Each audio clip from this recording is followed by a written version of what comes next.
नमस्कार दोस्तों, welcome to education ocean में आप सभी का स्वागत है। तो आज हम देखने वाले हैं क्लास 12 की हिस्ट्री के चैप्टर 3 को, बंधुत्व, जाति तथा वर्ग। तो देखते हैं इस चैप्टर से हमारे कितने एमसीक्यू क्वेश्चंस निकलते हैं हमारे बोर्ड एग्जाम के लिए। तो चलिए बिना देरी के वीडियो को शुरू करते हैं।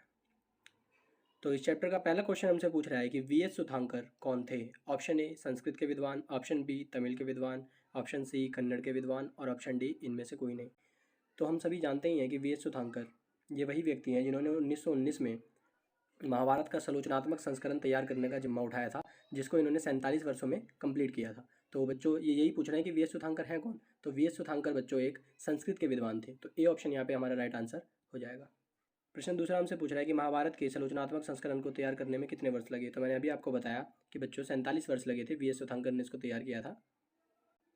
प्रश्न तीसरे में हमसे पूछ रहा है कि संस्कृत ग्रंथों में कुल शब्द का प्रयोग डैश के लिए किया जाता है। तो संस्कृत ग्रंथों में बच्चों कुल शब्दों का प्रयोग परिवार के लिए किया जाता है। तो सी ऑप्शन यहाँ पे राइट आंसर हो जाएगा।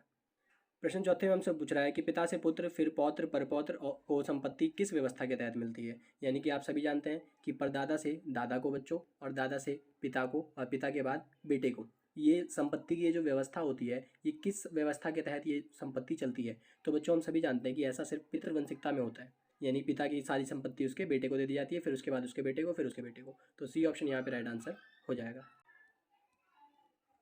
प्रश्न पांचवें में हमसे पूछ रहा है कि पांडव और कौरव के बीच भूमि और सत्ता को लेकर हुए संघर्ष का चित्रण डैश में मिलता है। तो option A Manusmriti, option B Ramayana, option C Mahabharata और ऑप्शन डी इनमें से कोई नहीं। तो हम सभी जानते हैं कि महाभारत के अंदर ही बच्चों पांडव और कौरव के बीच जो युद्ध हुआ बच्चों भूमि और सत्ता को लेकर, उसका संघर्ष देखने को मिलता है महाभारत के अंदर। तो सी ऑप्शन हमारे यहाँ पे राइट आंसर हो जाएगा।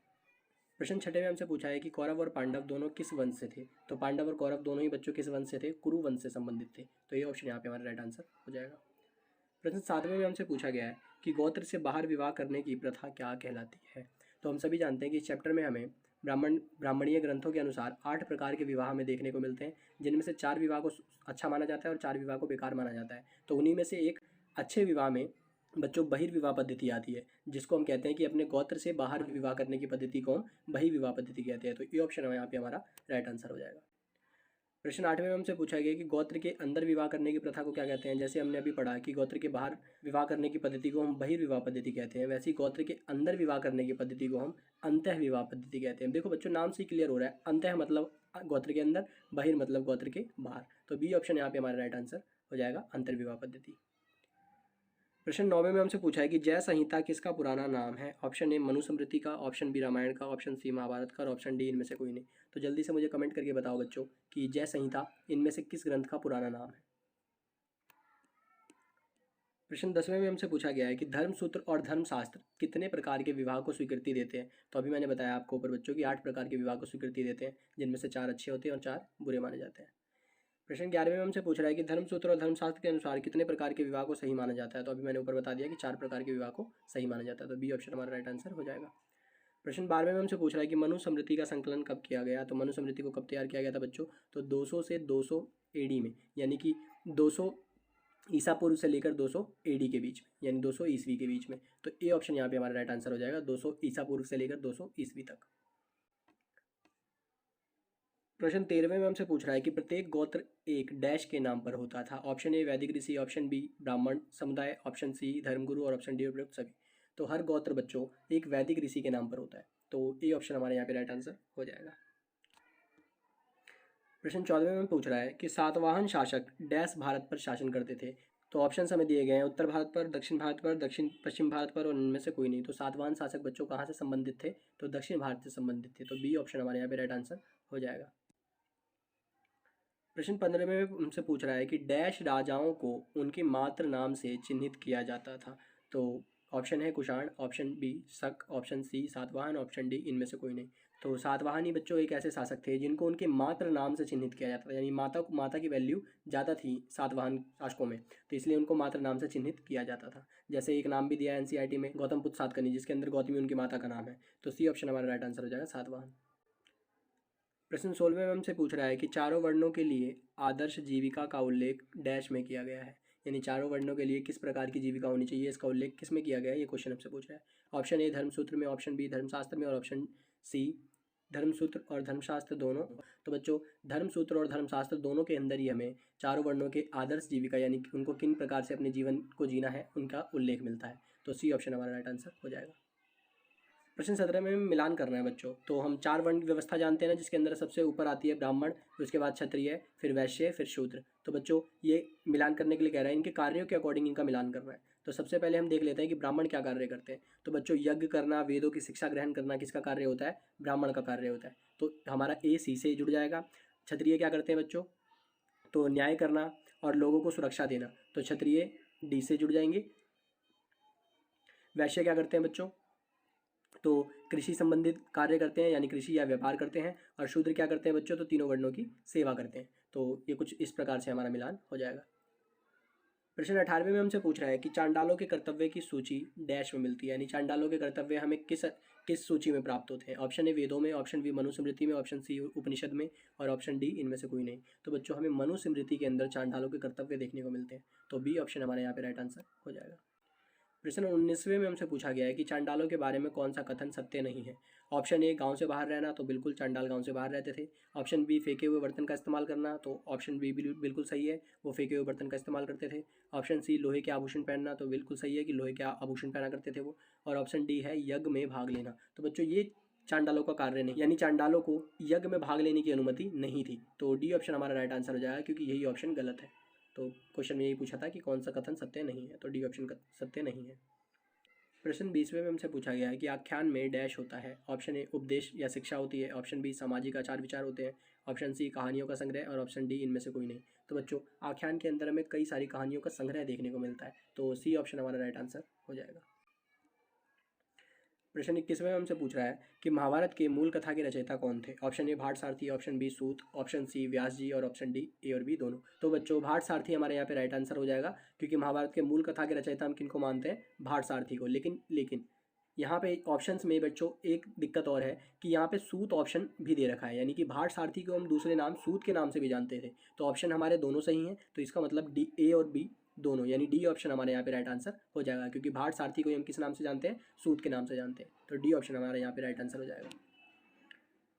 प्रश्न 22वें में पूछा है श्री कृष्ण को डैश का रूप बताया गया है। तो श्री कृष्ण को किसका रूप बताया गया बच्चों? तो विष्णु का रूप बताया गया। तो सी ऑप्शन यहाँ पे हमारे राइट आंसर हो जाएगा। प्रश्न 23वें में पूछ रहा है कि साहित्यिक परंपरा में महाभारत के रचयिता कौन है? अभी हमने देखा कि मूल परंपरा में हम भाट सारथी को मानते हैं, उसी तरीके से साहित्यिक परंपरा में महाभारत के रचयिता हम किसको मानते हैं बच्चों? तो व्यास जी को मानते हैं। तो सी ऑप्शन यहाँ पे हमारा राइट आंसर हो जाएगा। प्रश्न 24वें में हमसे पूछ रहा है कि मेरठ जिले के हस्तिनापुर नामक गाँव का उत्खनन कब किया गया, यानी ये जो हस्तिनापुर नामक गाँव है बच्चों, इसका उत्खनन कब किया गया, यानी खुदाई कब की गई? तो ऑप्शन ए है 1946 से 47, ऑप्शन बी 48-49, ऑप्शन सी 1951 से 52 और ऑप्शन डी इनमें से कोई नहीं। तो बच्चों 1951 और 52 में पुरातत्वविद बीवी लाल द्वारा मेरठ के हस्तिनापुर नामक गांव की उत्खनन यानी खुदाई की गई थी। तो बीवी लाल ही वो व्यक्ति थे बच्चों जिन्होंने 1951-52 में हस्तिनापुर नामक गांव की खुदाई करी थी, और 5 स्तर पर इन्होंने खुदाई करी थी और 5 स्तर प्राप्त किए थे। तो सी ऑप्शन यहाँ पे हमारा राइट आंसर हो जाएगा। प्रश्न 25 में हमसे पूछ रहा है कि मेरठ जिले के हस्तिनापुर नामक गांव का उत्खनन किस पुरातत्वविद्ता के द्वारा किया गया, यानी किस इतिहासकार के द्वारा किया गया मेरठ के हस्तिनापुर नामक गांव का उत्खनन? तो बच्चों अभी मैंने ऊपर वाले क्वेश्चन में इसका आंसर बता दिया, किसके द्वारा? बीवी लाल द्वारा। तो सी ऑप्शन हमारे यहाँ पे राइट आंसर हो जाएगा। प्रश्न 26 में पूछ रहा है कि त्रिपिटक का संबंध किस धर्म से है? तो बच्चों त्रिपिटक हमें बौद्ध धर्म का एक ग्रंथ देखने को मिलता है। तो बी ऑप्शन यहाँ पे हमारा राइट आंसर हो जाएगा। त्रिपिटक का संबंध किससे है? तो बौद्ध धर्म से है। प्रश्न 27वें में हमसे पूछ रहा है कि चरक संहिता में डैश का वर्णन मिलता है। ऑप्शन ए आयुर्वेदिक जड़ी बूटियों का, ऑप्शन बी संस्कृत व्याकरण का, ऑप्शन सी धर्म का और ऑप्शन डी इनमें से कोई नहीं। तो बच्चों चरक संहिता के अंदर हमें आयुर्वेदिक जड़ी बूटियों का वर्णन मिलता है। तो ए ऑप्शन हमारे यहाँ पे राइट आंसर हो जाएगा। प्रश्न 28 में पूछ रहा है कि एकलव्य की कथा डैश से संबंधित है। Option A Mahabharata, option B Ramayana, option C Manusmriti, option D इनमें से कोई नहीं। तो एकलव्य की जो कथा है बच्चों वो महाभारत से संबंधित है। तो ए ऑप्शन यहाँ पे हमारा राइट आंसर हो जाएगा।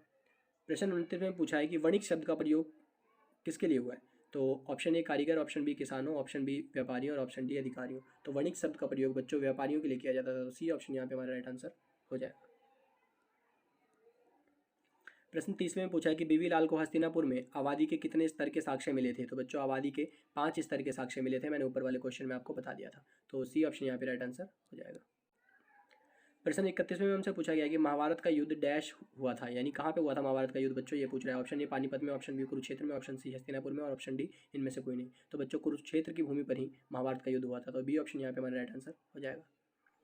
प्रश्न 32वां हमसे पूछ रहा है कि इतिहासकार किसी ग्रंथ के विश्लेषण करते समय किन पहलुओं का ध्यान रखते हैं, यानी किसी भी ग्रंथ को वो पढ़ते समय, उसकी जांच पड़ताल करते समय और इतिहास की गणना करते समय, यानी इतिहास को रचते समय वो किन किन पहलुओं का ध्यान रखते हैं। ऑप्शन ए ग्रंथ की भाषा, तो बिल्कुल सही है बच्चों, इतिहासकार ग्रंथ की भाषा का बिल्कुल ध्यान रखते हैं। ऑप्शन बी ग्रंथ का लिखने का काल, यानी उस ग्रंथ को कब लिखा गया, तो बिल्कुल सही है बच्चों, वो काल का भी ध्यान रखते हैं। ऑप्शन सी रचयिता, यानी उस ग्रंथ को किसने लिखा, तो बच्चों बिल्कुल सही है कि तो इन तीनों को ही वो ध्यान में रखते हैं, चाहे वो कोई भी इतिहासकार हो, तो विश्लेषण करते समय इन तीनों ही पहलुओं का ध्यान रखते हैं। तो डी ऑप्शन यहाँ पे हमारा राइट आंसर हो जाएगा, उपयुक्त सभी। प्रश्न 32वां हमसे पूछ रहा है कि डैश को शंका की दृष्टि से देखा जाता था, इन्हें असंस्कृत भाषी और मलिच समझा जाता था। ऑप्शन ए यायावार पशुपालकों को, ऑप्शन बी दलितों को, ऑप्शन सी क्षत्रियों को और ऑप्शन डी इनमें से कोई नहीं। तो बच्चों इस चैप्टर में हमें यायावार पशुपालकों का जिक्र मिलता है, जिनको मलिच कहकर बुलाया जाता है, क्योंकि ये असभ्य माने जाते हैं, इनको बर्बर बोला जाता है और ये संस्कृत भाषा का प्रयोग नहीं जानते, इसलिए यायावर पशुपालकों को असंस्कृत भाषी या मलिच समझा जाता था। तो ए ऑप्शन यहाँ पे हमारा राइट आंसर हो जाएगा।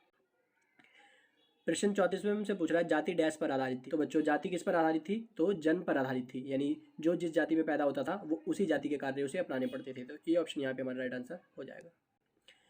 प्रश्न 35वें में हमसे पूछा गया कि दुनिया का सबसे बड़ा महाकाव्य कौन सा है। Option A Mahabharata, option B Ramayana, option C Manusmriti और ऑप्शन डी इनमें से कोई नहीं। तो बच्चों दुनिया का सबसे बड़ा महाकाव्य कौन सा है, जल्दी से मुझे कमेंट सेक्शन में बताओ इसका आंसर कि दुनिया का सबसे बड़ा महाकाव्य कौन सा है। तो बच्चों अगर इन क्वेश्चंस की पीडीएफ आप डाउनलोड करना चाहते हैं तो हमारे टेलीग्राम चैनल से जुड़ सकते हैं, टेलीग्राम चैनल का लिंक आपको डिस्क्रिप्शन में दे दिया गया है। तो बच्चों आज के लिए बस इतना ही, मिलते हैं ऐसी अगली वीडियो के साथ, तब तक के लिए नमस्कार।